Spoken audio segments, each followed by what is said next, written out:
बहुत सारी लड़कियां आपको देख रही होंगी, मुझे भी देखती होंगी, जो रूरल बैकग्राउंड से आती हैं या वहां पे सिचुएशंस ऐसी नहीं होती है कि वो बाहर जा पाए या चीजों को कर पाए, तो उनके लिए आपका क्या मैसेज रहेगा? अभी आपको जैसे मैथ्स तो आपका मैं अगर मैं ये बोलूं तो शायद वीक पॉइंट रहा होगा, तो वो शायद गलत नहीं होगा क्योंकि बायो आपने ओप्ट किया था, और बायो के साथ जो एस्पिरेंट जाते हैं उनका मैथ्स यूजुअली थोड़ा सा वीकर साइड पे ही होता है। तो आपको काफी इश्यूज आए होंगे स्टार्टिंग में मैथ्स को करने में, तो अगर आप मुझे अपना जो फाइनल स्कोर है वो बता पाओ, तो कितना आपने प्री में स्कोर किया, कितना आपने मेंस के अंदर स्कोर? स्टार्टिंग में मैं गई थी भागने पहले दिन, तो मेरे से 100 मीटर भी नहीं भागा गया था, और हमारा तो जिसमें 800 मीटर है, 2 बार चक्कर। तो स्टार्टिंग में इतनी दिक्कत होती थी, मतलब लास्ट तक मैं सफर ही कर रही थी। हेलो एवरीवन, स्वागत है आप सभी का डिलीजेंट एसएससी यूट्यूब चैनल के ऊपर। तो फाइनली आज मेरे साथ में कोई फर्स्ट टाइम पे एक फीमेल एस्पिरेंट आई है या फीमेल टॉपर आई है इस इंटरव्यू को देने के लिए। तो इनका भी सिलेक्शन एसएससी सीपीओ 2022 के थ्रू दिल्ली पुलिस में सब इंस्पेक्टर की पोस्ट पे हुआ है। सेम पोस्ट के दोनों बंदे एक साथ में बैठे हुए हैं। काफी कुछ आज इस वीडियो के अंदर इंटरेस्टिंग होने वाला है, और जो फीमेल एस्पिरेंट्स हैं उनको काफी कुछ सीखने को इस वीडियो से जरूर मिलेगा। तो सबसे पहले मैं थोड़ा सा इनके बारे में बता दूं तो ये बिलोंग रोहतक से करती हैं। नाम इनका सुनील राठी है, और जो इनकी ऑल इंडिया रैंक है वो 38 है। 38 इनकी ऑल इंडिया रैंक है। Welcome Sunil, welcome to the channel and welcome to the Delhi police family also. बहुत जल्दी मिलेंगे वहां पे भी। अभी थोड़ा सा मुझे अपने बारे में बताओ, बेसिकली आपकी एजुकेशन बैकग्राउंड कहाँ से है, कहाँ से आप पढ़े हो, कैसा आपका बैकग्राउंड रहा है? मैंने 11th-12th करी थी सीबीएसई बोर्ड से बायो के साथ, उसके बाद बीएससी केमिस्ट्री ऑनर्स करी, उसके बाद निकिराम कॉलेज से, उसके बाद एमएससी करी मैंने केमिस्ट्री से ही, यूनिवर्सिटी एमडीयू यूनिवर्सिटी से। ओके, तो मतलब आपकी जितनी भी एजुकेशन हुई है वो रोहतक से ही हुई है।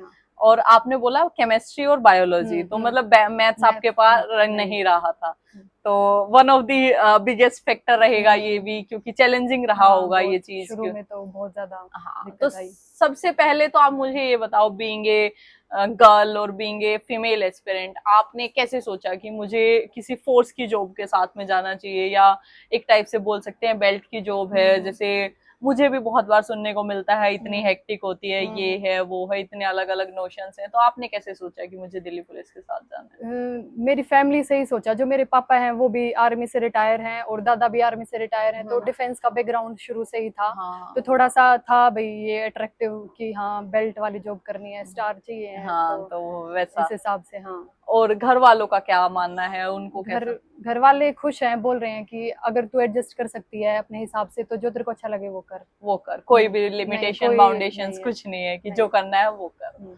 तो काफी एक पॉजिटिव चीज है ये भी हरियाणा के अंदर। अभी तो काफी वैसे चेंजेस आ रहे हैं, तो हो रही हैं ये चीजें, वरना इतना सपोर्ट भी मिलना बहुत मुश्किल होता है फैमिली से। आपको थ्रू आउट दी जर्नी, जैसे बचपन से लेके अभी तक, कैसा सपोर्ट रहा है फैमिली से? बहुत ज्यादा सपोर्टिव नेचर है। मेरी मम्मी है वो बहुत ज्यादा सपोर्ट करती हैं। स्टार्टिंग से ये था उनको कि तू पढ़ाई कर, काम वगैरह में इतनी ज्यादा इन्वॉल्व होने की जरूरत नहीं है, कि भाई काम में कर लूंगी। हाँ, यही था। ये था, तो मतलब काफी उनका थ्रू आउट द जर्नी काफी सपोर्ट रहा आपको। जो प्रिपरेशन का टाइम होता है उसके अंदर काफी ऐसा होता है कि आप लो फील कर रहे होते हो, कभी ऐसे फील कर रहे होते हो कि मेरे से नहीं हो रहा है, तो उस सिचुएशन में फिर आप किसको मतलब अप्रोच करते थे? जैसे मेरे केस में था कि मेरे से कुछ नहीं हो रहा होता था तो मैं मम्मी से बात करती थी, तो मुझे थोड़ा सा ऐसे फील होता था। तो आपके केस में क्या चीज होती थी ऐसे? मेरे जो फ्रेंड्स थे उन्हीं के पास कॉल कर लेती थी, वो भी बहुत सपोर्ट करते थे कि हो जाएगा, कर लेगी तो, कोई बड़ी दिक्कत नहीं है। तो उन्होंने ही सपोर्ट किया अगर लो फील कर रही होती थी मैं। ये किरण पब्लिकेशन की तरफ से एसएससी प्रीवियस ईयर क्वेश्चंस की बुक है। सारे सब्जेक्ट्स की आपकी बुक्स हैं ये, मैथ्स की, रीजनिंग की, इंग्लिश की, जीएस की और कंप्यूटर की भी साथ में। तो जिस भी एग्जाम के लिए आप प्रिपरेशन कर रहे हो उन सारे एग्जाम्स के अंदर ये आपके लिए हेल्पफुल होती है, क्योंकि एसएससी के अंदर मोस्टली क्वेश्चन प्रीवियस ईयर से पूछे जाते हैं। जब प्रीवियस ईयर के ही क्वेश्चन पूछे जाते हैं, क्यों ना हम वैसे ही टाइप की प्रैक्टिस करें। तो जो भी सब्जेक्ट आप पढ़ना चाहते हो, जो आपका वीक है, उसकी ये बुक परचेज करके आप अपनी जो प्रैक्टिस है वो कर सकते हो और अपना बेटर स्कोर आप अपने एग्जाम के अंदर कर सकते हो। तो सुनील, अभी हम थोड़ा सा बैकग्राउंड में चलते हैं कि ये तो जस्ट अभी चीजें स्टार्ट हुई हैं। जैसे आप स्कूल में थे तो किस टाइप के एस्पिरेंट आप रहे, मतलब स्टूडेंट आप रहे हो कि काफी पढ़ने में काफी अच्छे थे, एवरेज थे, या किस टाइप के स्टूडेंट आप थे? पढ़ाई में इंटरेस्ट था मेरा, अच्छा लगता था पढ़ना, तो स्टूडेंट तो मैं शुरू से ही ठीक थी, ऐसा ठीक कोई थे, कि दिक्कत नहीं सिंसियर थी। टाइप के हाँ हाँ, स्टूडेंट। सिंसियर थी वो। और जो फ्रेंड सर्कल वगैरह है वो कैसा रहा आपका, कि मतलब स्कूल के में जैसे था कि बहुत ज्यादा फ्रेंड्स होते हैं, फिर अब प्रिपरेशन में आते हैं तो कम कर दिए, या वो सारी चीजें अभी तक कंटिन्यू चल रही हैं, कैसे मतलब?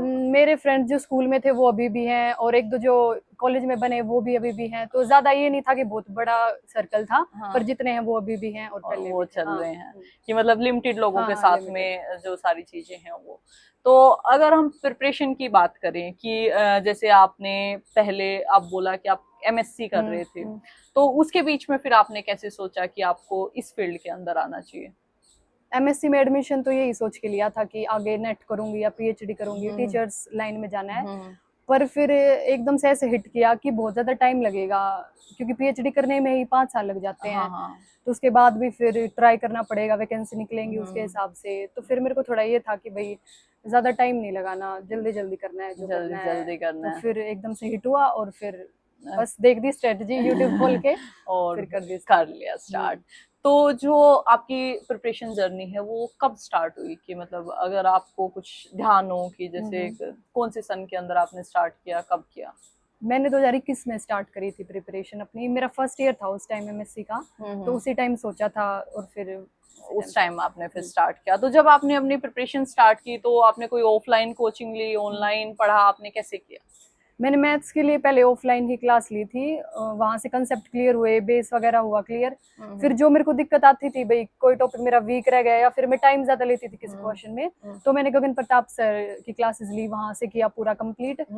और इंग्लिश थी वो मैंने सारी ऑनलाइन करी थी, रानी मैम के यूट्यूब चैनल से, वो प्रैक्टिस करवाती थी, जैसे सैटरडे संडे उनकी क्लासेस होती थी स्पेशल, तो वहां से कर ली पूरी। वहां से आपका हो गया।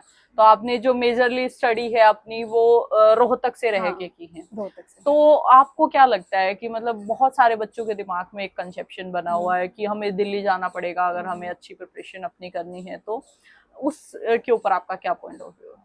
वो अभी जैसे माइंड सेट होता है, किसी को यूँ लगता है कि भाई मैं घर पे बैठ के पढ़ सकती हूँ या पढ़ सकता हूँ, तो मैं यही सोच रही थी कि भाई मैं बाहर जाऊंगी, ज्यादा टाइम वेस्ट करूंगी, कहीं एडजस्ट ना हो पाए, कैसा माहौल होगा वहाँ का पता नहीं, क्योंकि मैं आज से पहले कभी बाहर गई नहीं थी, जैसे कॉलेज भी वहीं से होम टाउन से है, तो फिर यही था। पर बाकी वही है, अगर किसी को यूँ लगता है भाई मैं घर पे नहीं पढ़ सकता, मेरे को माहौल चाहिए कि भाई मेरे साथ में कंपटीशन कैसा चल रहा है, तो वो बाहर भी कर ले, ऐसी कोई दिक्कत नहीं है।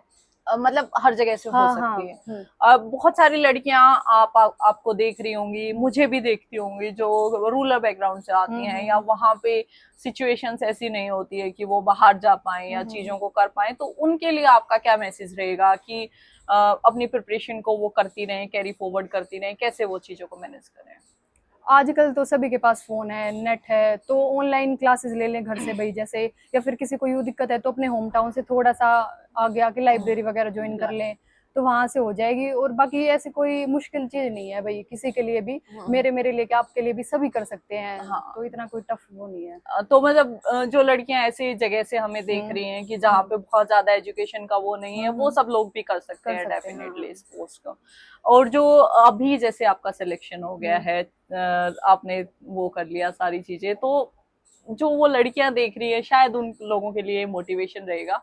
अभी कैसा फील कर रहे हो, घर पे कैसा माहौल है, आप कैसा फील कर रहे हो? बहुत प्राउड फील हो रहा है, घर वालों को भी और मेरे को खुद पे भी, कि कॉन्फिडेंस बढ़ गया अभी, हाँ भाई कर सकती हूँ, कर सब कुछ कर सकते हैं। सकते हैं, ऐसा कोई नहीं है। और घर वालों के लिए फिर कैसा माहौल है, कि मतलब लड़कियों को लिए यूजुअली आई गेस जब हम पैदा हुए तो उस टाइम पे तो जरूर था ये कि मतलब हाँ। दहेज देना पड़ेगा, लड़की हो गई, ये हो गया, तो अभी उनके लिए कैसा फील है, सोसाइटी के अंदर कैसा मतलब वो है एक वही है, फिर जब जॉब लग जाती है तो रिस्पेक्ट 10+ हो जाती है, बढ़ 10? जाती हाँ है, हाँ तो अभी मेरे को तो नहीं लगता ऐसी कोई दिक्कत आती होगी भाई, डाउरी वाला जॉब बता रहे हो, हाँ। तो अगर लड़की अपने पैरों पे है भाई, इंडिपेंडेंट है, वो खड़ी है, तो ऐसी कोई दिक्कत नहीं आनी अब चाहिए। शायद वही सोसाइटी ये हाँ बोल रही होगी कि हाँ हाँ, छोरी ऐसे हो, लागी। हाँ देखो इससे सीखो। हाँ, इससे सीखो, और ये तो है ही। वो सारी चीजें। तो अगर जैसे कोई एस्पिरेंट अपनी तैयारी स्टार्ट कर रहा है, कोई सीपीओ 2024 के लिए भी कर रहा होगा, कोई सीजीएल के लिए कर रहा होगा, तो अगर वो स्टार्टिंग से जैसे उसको मैथ्स पढ़ना स्टार्ट करना है तो उसको क्या करना चाहिए, कौन सी चीजों के ऊपर उसको फोकस रहना चाहिए? अगर ऑनलाइन पढ़ सके तो बहुत सारे टीचर्स आज के टाइम पे यूट्यूब पे सारे चैप्टर्स हैं, अपने जो सिलेबस है उसको डाउनलोड कर ले, हर एक टॉपिक वाइज यूट्यूब से कर ले। और अगर किसी को यूं है भाई कि नहीं मेरे को ऑनलाइन समझ नहीं आता, या किसी को भाई प्रॉब्लम होती है आईज की वगैरह की जैसे, तो वो ऑफलाइन ज्वाइन कर ले। स्टार्टिंग में अपना बेस पे काम करे, मेन तो यही है भाई, जो बेसिक चैप्टर्स होते हैं जैसे परसेंटेज हो गया, रेशो हो गई, इससे स्टार्ट करे और फिर अपने एडवांस की तरफ चला जाए। ओके, और प्रैक्टिस के लिए क्या करना चाहिए? प्रैक्टिस के लिए आपने क्या किया था? मैंने प्रीवियस ईयर लगाई थी किरण की, उसी में से डेली 100-150 क्वेश्चन जितने मेरे से होते थे भाई, टारगेट था उतने कर लेती थी मैं। ज्यादा मैंने अपने आप को फोर्स भी नहीं किया कि भाई और ये कर रहे हैं मेरे से नहीं हो पा रहा, जितना मेरे से कंफर्टेबली हुआ मैंने किया, और फिर आराम आराम से ऐसे इम्प्रूव होती गई चीजें, इम्प्रूव होती गई चीजें। तो कभी आपको जैसे मैथ्स तो आपका अगर मैं ये बोलूं तो शायद वीक पॉइंट रहा होगा, तो वो शायद गलत नहीं होगा क्योंकि बायो आपने ऑप्ट किया था, और बायो के साथ जो एस्पिरेंट जाते हैं उनका मैथ्स यूजुअली थोड़ा सा वीकर साइड पे ही होता है। तो आपको काफी इश्यूज आए होंगे स्टार्टिंग में मैथ्स को करने में, तो कभी आपको ऐसा लगा था कि शायद मेरे से नहीं हो पाएगा, या मतलब क्या फील था?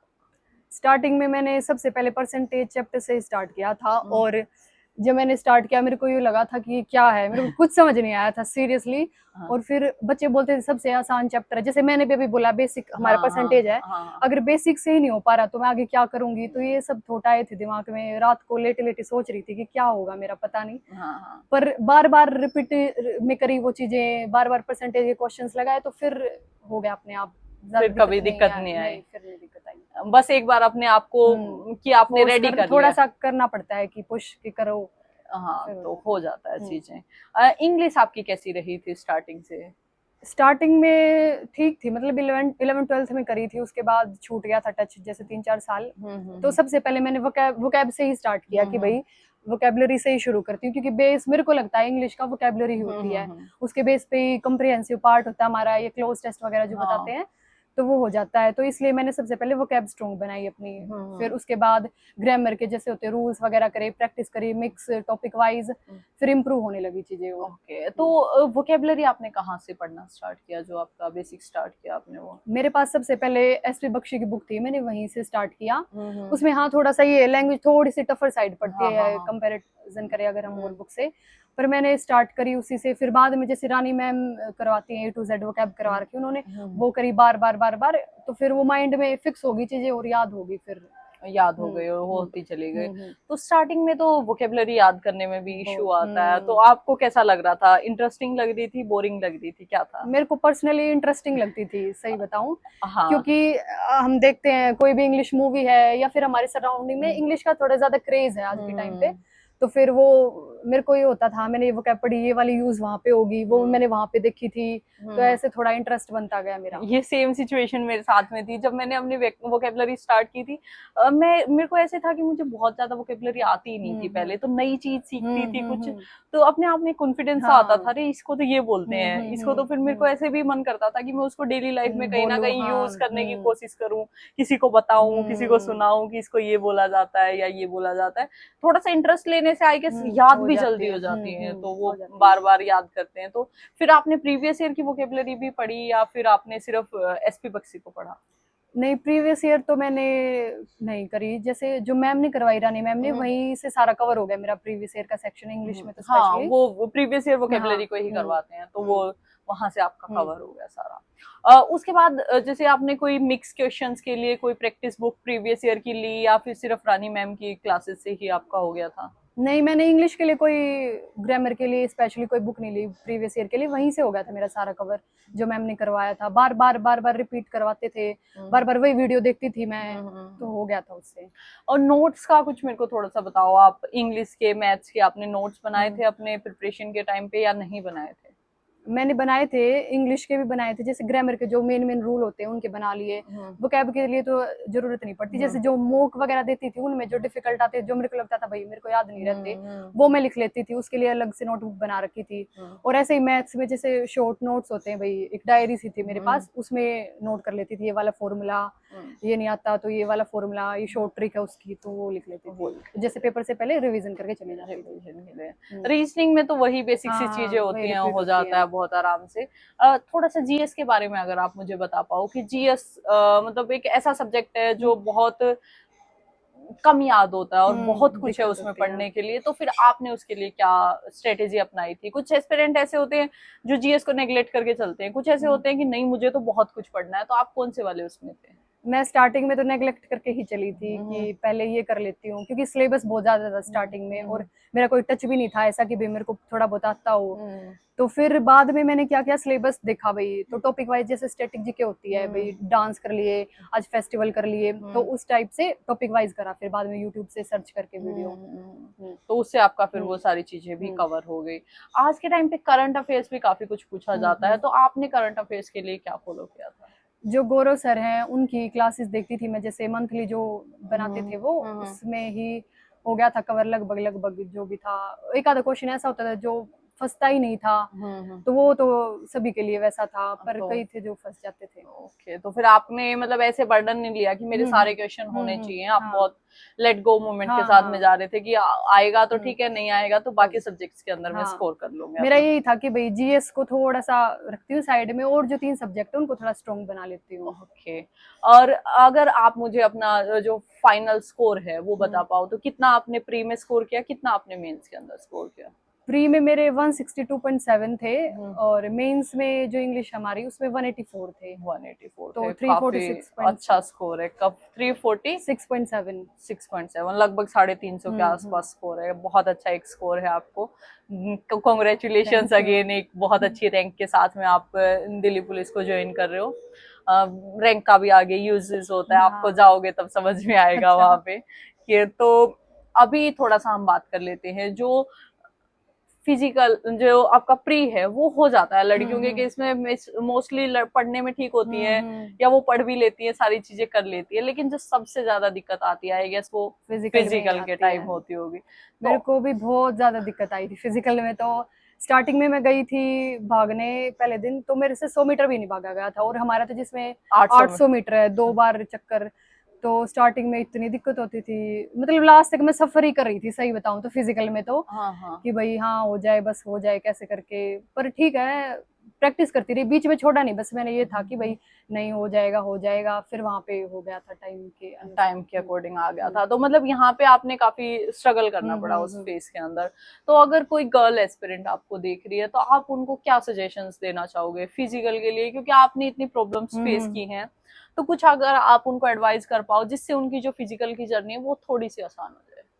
मैं तो यही बोलूंगी कि भाई अगर है टारगेट की सीपीओ ही है तो आप स्टार्टिंग में थोड़ा थोड़ा करने लग जाओ। ये नहीं कि भाई पहले दिन 1600 मीटर भाग लिए या 2000 मीटर, नहीं, पर थोड़ा थोड़ा करते रहो, अपने आप को फिजिकली एक्टिव रखो। बिल्कुल इनएक्टिव रहोगे तो फिर दिक्कत आएंगी बहुत ज्यादा मेरी तरह।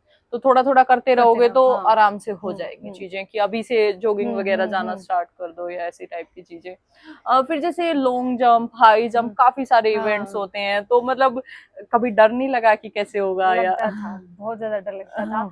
हाई जंप में इतनी ज्यादा दिक्कत नहीं आई, पर लॉन्ग जंप में मेरा थोड़ा वेट ज्यादा था उस टाइम पे, तो जंप के लिए तो बोलते कि भाई थोड़ा वेट कम होना चाहिए ताकि वो इजीली कर पाए हम। तो फिर पर जैसे रेस करी, भागना शुरू किया, तो वेट भी अपने आप ही लूज होने लग गया था। तो फिर जंप में कर लिया, मतलब हो गया था। फिर बाद में तो स्टार्टिंग में तो दिक्कत थी, हो गई थी चीजें, मतलब कि। और अगर जैसे आप बोल रहे हो कि आप लास्ट तक सफर ही कर रहे थे, अगर सेम सिचुएशन किसी और के साथ में, बहुत सारी लड़कियां होती हैं, उनको कभी कभार लग रहा होता है यहाँ 4 मिनट से थोड़ा बहुत ऊपर टाइम आ रहा होता है, तो उनको ऐसे लगता है कि मुझे जाना चाहिए, नहीं जाना चाहिए, तो वैसे सिचुएशन में आप क्या बोलोगे कि आप उनको फिजिकल देने जाना चाहिए या मतलब उस पर्टिकुलर डे पे कुछ अलग हो जाता है? हाँ होता तो है, क्योंकि वहां पे जाते हैं हम जैसे ट्रैक पे, तो देखते हैं भाई आज ही है लास्ट हमारा, आज ही फर्स्ट, आज ही लास्ट है, जो करना है आज है, उसके बाद ठीक है जो होगा। तो फिर वहां पे जाके ये मन में अगर हम रखते हैं कि भाई नहीं करना ही करना आज, तो हो जाता है। पहले जरूरी नहीं है कि टाइम आए हमारा, मेरा भी ज्यादा ही आता था टाइम, 4 मिनट नहीं आया था, 4:10 4:15 ऐसे आता था, पर जिस दिन था उस दिन मैंने 3:45 में कर ली थी। 3:45 में तो मुझे भी ये चीज फील हुई थी कि वहां पे इतनी अलग ही एनर्जी होती है, और इतनी सारी लड़कियां भाग रही होती हैं, तो वैसे भी तुम्हें ऐसे फील होता है कि हाँ करना है करना है।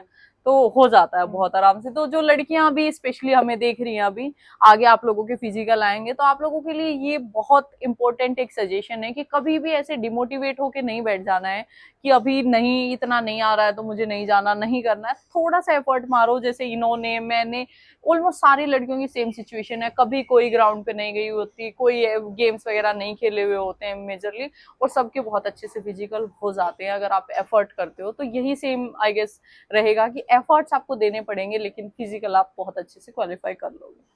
तो जैसे आपका फिजिकल हो गया, उसके बाद में फिर आपका मेंस भी था, तो फिर मेंस के लिए कुछ अलग से किया या वो सेम रूटीन रहा? नहीं, सेम रूटीन था, बस मॉक देती रहती थी मैं, डेली एक मॉक पक्का देती थी।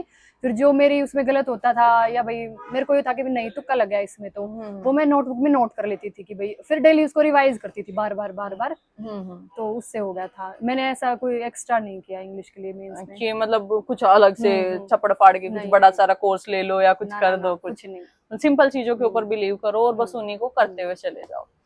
फिर जैसे फिजिकल हो जाता है, उसके बाद जो मेडिकल है वो भी एक one of the concerning point होता है। लड़कियों को काफी ऐसे लगता है कि मैं क्लियर कर पाऊंगी, नहीं कर पाऊंगी। तो मेडिकल के टाइम पे आपको कैसे एंजाइटीज हो रही थी, कैसे हो रहा था? वेट भी शायद आपने बोला था ज्यादा था, तो फिर आपने क्या मेडिकल के टाइम पे भी वेट लूज किया या कैसे हुआ आपका?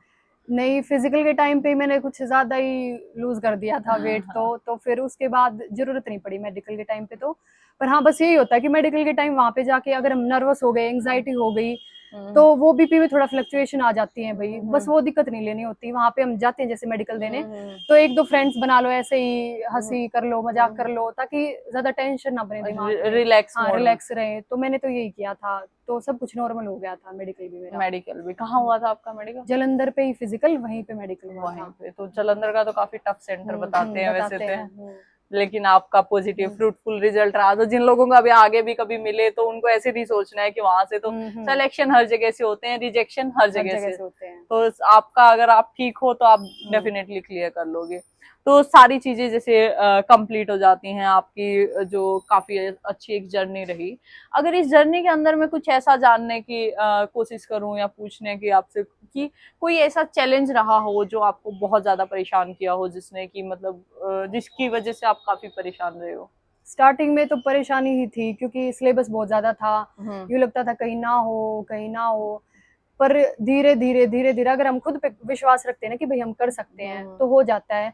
हाँ, मेरे लिए थोड़ा फिजिकल वाला मैं बोल सकती हूँ कि चैलेंजिंग था कंपैरेटिवली। अगर हम मैं पढ़ाई की बात करूँ, वो था, पर उसमें भी हो जाता है। मतलब मेन बात ये होती है कि कॉन्फिडेंस रखो अपने ऊपर और लगातार करते रहो। अगर बीच में ब्रेक ले लिया तो फिर वहां से काम खराब हो जाता है।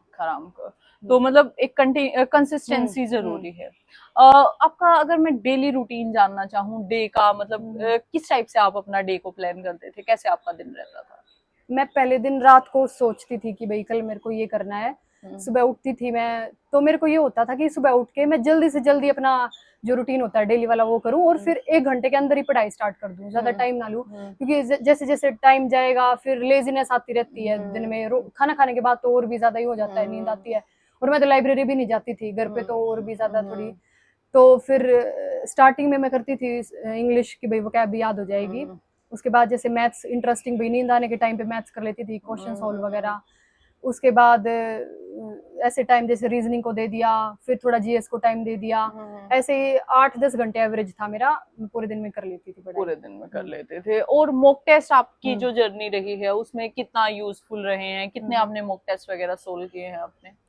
मैंने मॉक्स जैसे एग्जाम के नियर 2 महीने पहले स्टार्ट कर देती थी और डेली देती थी मैं मॉक पे, कंसिस्टेंट रहती थी। क्योंकि मॉक से ये होता है कि टाइम मैनेजमेंट का पता चल जाता है कि भाई हमें इस सेक्शन में टाइम लग रहा है, या फिर ये वाले पार्ट में, जैसे किसी को कॉम्प्रिहेंसिव पार्ट में थोड़ा डिफिकल्टी आती है रीडिंग में, इसमें लग रहा है। तो फिर मॉक से हमारा टाइम शेड्यूल होता है, वो बन जाता है, मैनेज हो जाता है कि भाई ये वाला कि इतना टाइम में इतनी ये चीजें होनी है।